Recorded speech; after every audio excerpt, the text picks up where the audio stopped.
নমস্কাৰ এই মুহূৰ্তত আহি পৰিছে ৰাতিপুৱাৰ কেইবাটাও বিগ ব্ৰেকিং নিউজ। আজি হৈছে ৩ মে। অৰুণোদয় আঁচনিৰ ৫টা নতুন নিয়ম সলনি হৈছে।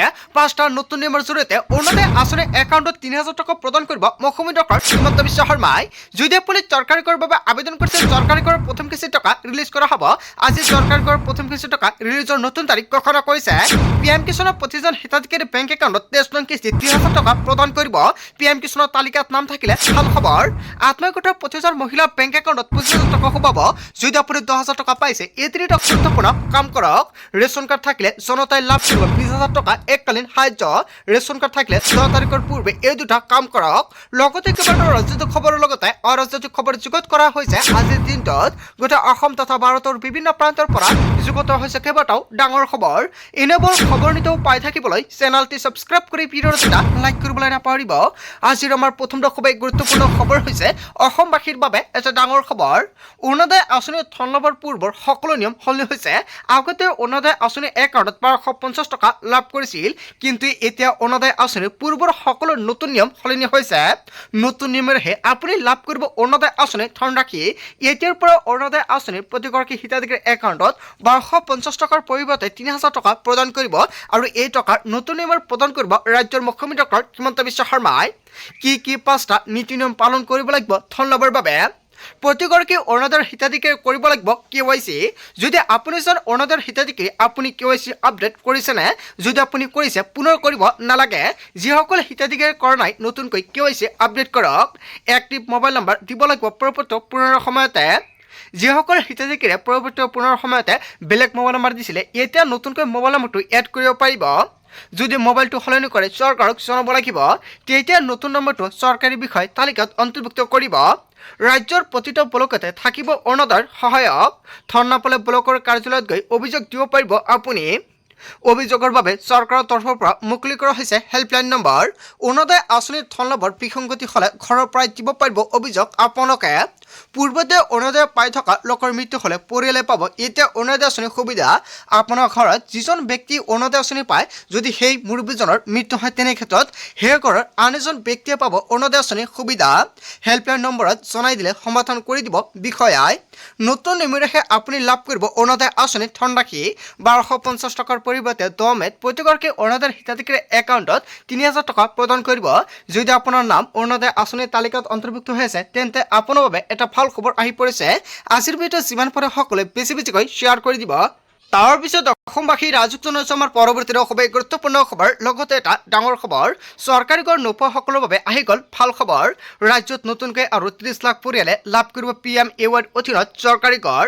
নতুনকৈ আৰু ৩০ লাখ মানুহে কৰিছে জিঅ' টেকিং। আপুনি চৰকাৰী ঘৰৰ বাবে জিঅ' টেকিং কৰি থৈ দিছে নেকি?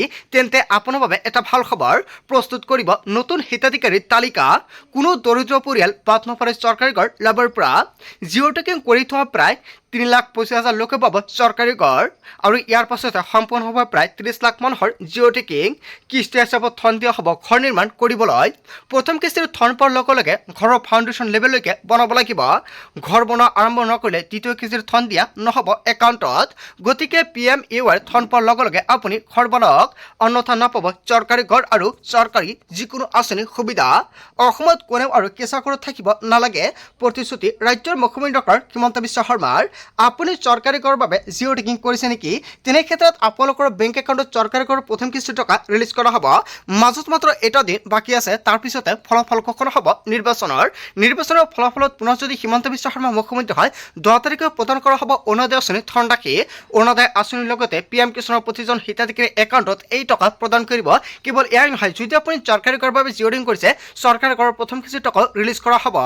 বিজেপি চৰকাৰে এটা নহয় দুটা নহয় কেইবাটাও নতুনকৈ আঁচনি ঘোষণা কৰিছে আৰু সকলোকেইটা আঁচনিৰ প্ৰতিশ্ৰুতি পূৰণ কৰিব ৰাজ্যৰ মুখ্যমন্ত্ৰী ডক্টৰ হিমন্ত বিশ্ব শৰ্মাই। সেয়েহে আজিৰ ভিডিঅ'ত যিমান পাৰে সকলোৱে শ্বেয়াৰ কৰি দিব। যিসকল হিতাধিকাৰীয়ে চৰকাৰী ঘৰৰ বাবে জিঅ' টেকিং কৰিব পৰা নাছিলে, সেইসকল হিতাধিকাৰীক নিৰ্বাচনৰ ফলাফলৰ পিছতে নতুনকৈ চৰকাৰী ঘৰৰ আবেদন কৰাৰ বাবে সুযোগ প্ৰদান কৰিব।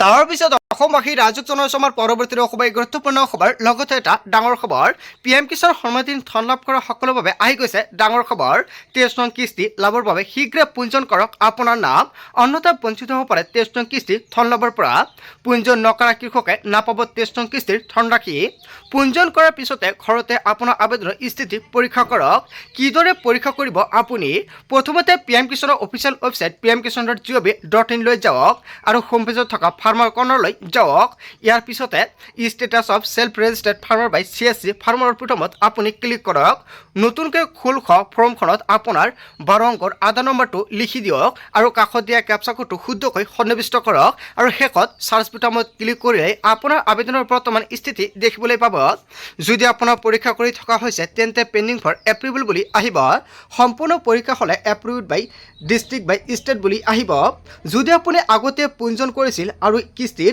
তথ্য চাব বিচাৰে তেন্তে ফাৰ্মাৰ কৰ্ণাৰত থকা নো ইউৰ ষ্টেটাছত ক্লিক কৰক আৰু ইয়াৰ বাবে আপোনাৰ পঞ্জীয়ন নম্বৰত আৰু মোবাইল নম্বৰত অহা OTP প্ৰয়োজন হ'ব আৰু এইখিনি OTPটো সাবমিট কৰাৰ পিছতে লগে লগে ষ্টেটাছটো শ্ব' হ'ব যদি আপুনি PM কিষাণৰ হিতাধিকাৰী তেনে ক্ষেত্ৰত PM কিষাণৰ 23 নং কিস্তি টকা কেতিয়া ৰিলিজ কৰা হ'ব মে মাহতে নহয় জুন মাহতে দেশৰ কোটি কোটি কৃষকৰ একাউণ্টত PM কিষাণৰ টকা প্ৰদান কৰিব PM কিষাণৰ তালিকাত নাম থাকিলে আপোনাৰ বাবে ভাল খবৰ আহি পৰিছে তাৰ পিছত অসমবাসী ৰাইজক জনাইছো আমাৰ পৰৱৰ্তী খুবেই গুৰুত্বপূৰ্ণ খবৰ লগতে এটা ডাঙৰ খবৰ ভোট গণনাৰ পূৰ্বে নিৰ্বাচন আয়োগৰ কঠোৰ নিৰ্দেশনা বিধানসভা নিৰ্বাচনৰ ভোট গণনালৈ মাত্ৰ এটা দিন বাকী আছে নিৰ্বাচন আয়োগে জাৰি কৰিছে কেইবাটাও নিৰ্দেশনা কেৱল এয়াই নহয় হাইটেক কাৰ্ড অবিহনে প্ৰৱেশ কৰিব নোৱাৰিব গণনা কক্ষত ভোট গণনা কেন্দ্ৰত অনাধিকাৰ প্ৰৱেশ ৰোধৰ বাবে ব্যৱহাৰ কৰা হৈছে হাইটেক কাৰ্ড আৰু তিনিটা স্তৰত হ'ব ভোট গণনা কেন্দ্ৰৰ নিৰাপত্তাৰ পৰীক্ষা প্ৰথম আৰু দ্বিতীয় স্তৰত ৰিটাৰ্নিং পৰিচয় পত্ৰ পৰীক্ষণ আৰু তৃতীয় স্তৰত কেৱল এয়াই নহয় স্ক্ৰিন কৰা হ'ব QR কোড সংলগ্ন পৰিচয় পত্ৰ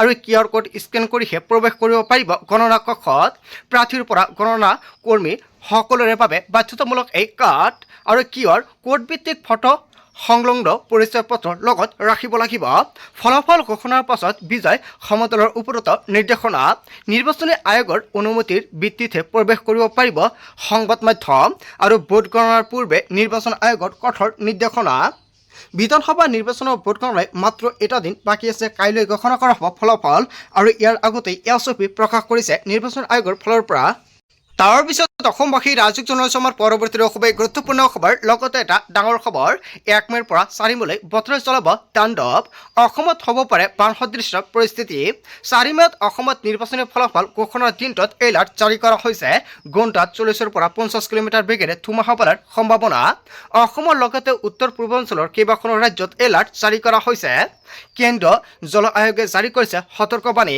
বিজুলী ঢেৰেকনি ধুমুহা শিলাবৃষ্টিৰ আশংকা আঞ্চলিক বতৰ বিজ্ঞান কেন্দ্ৰৰ তৰফৰ পৰা এলাৰ্ট জাৰি কৰা হৈছে উজনিৰ পৰা নামনিলৈকে কেইবাখনো জিলাত ইয়েলো এলাৰ্ট আৰু অৰেঞ্জ এলাৰ্ট জাৰি কৰা হৈছে মুঘলধাৰ বৰষুণে সৃষ্টি কৰিব পাৰে বান সদৃশ পৰিস্থিতিৰ আৰু আজিৰ পৰা ধুবুৰী দক্ষিণ শালমাৰা গোৱালপাৰা আৰু কোকৰাঝাৰত এলাৰ্ট জাৰি কৰা হৈছে আপোনাৰ জিলাৰ নাম তালিকাত আছেনে যদি আছে আপোনাৰ জিলাত বৰ্তমান বতৰৰ পৰিস্থিতি কেনেকুৱা কমেণ্ট বক্সত জনাব চিৰাং বাক্সা বৰপেটা বঙাইগাঁও বজালী তামুলপুৰ নলবাৰী কামৰূপ মেট্ৰ' দৰং ওদালগুৰি পশ্চিম কাৰ্বি আংলঙত এলাৰ্ট জাৰি কৰা হৈছে শোণিতপুৰ বিশ্বনাথ লখিমপুৰ ধেমাজি ডিমা হাছাও কাছাৰ আৰু হাইলাকান্দি শ্ৰীভূমি জিলাতো ইয়েলো এলাৰ্ট জাৰি কৰা হৈছে 2 মেত শ্ৰীভূমি হাইলাকান্দি কাছাৰ ডিমা হাছাও জিলাত অৰেঞ্জ এলাৰ্ট জাৰি কৰা হৈছে আৰু 1 মেৰ পৰা 4 মেলৈ বতৰ চলাব তাণ্ডৱ বৰ্তমান আপোনাৰ অঞ্চলৰ পৰিস্থিতি কেনেকুৱা কমেণ্ট কৰি জনাবলৈ নাপাহৰিব তাৰ পিছত অসমবাসী ৰাইজক জনাইছো আমাৰ পৰৱৰ্তী খুবেই গুৰুত্বপূৰ্ণ খবৰ লগতে এটা ডাঙৰ খবৰ আজিৰ পৰা সলনি হৈছে ৰন্ধন গেছৰ কেইবাটাও